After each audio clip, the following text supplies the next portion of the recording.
Καλημέρα σας. Εκ μέρους του Διοικητικού Συμβουλίου του Σωματείου Εργαζομένων της Κοσμοτέ TV, θα θέλαμε να σας ευχαριστήσουμε για την πρόσκληση να απευθύνουμε χαιρετισμούς στην 47η Συνέλευση Αντιπροσώπων του Συλλόγου σας.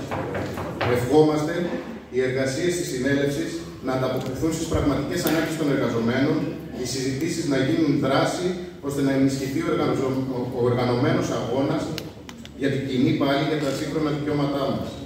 Σε αυτή την κατεύθυνση, το Σωματείο μας στέκεται αλληλέγγυο σε κάθε δίκαιο αίτημα, σε κάθε δίκαιο αγώνα. Η αξία αυτής της οργάνωσης των εργαζομένων δεν έγκυται μόνο στις νίκες που θα έρθουν, αλλά και στη συνείδηση να καλλιεργείται ότι κανείς δεν είναι μόνος του.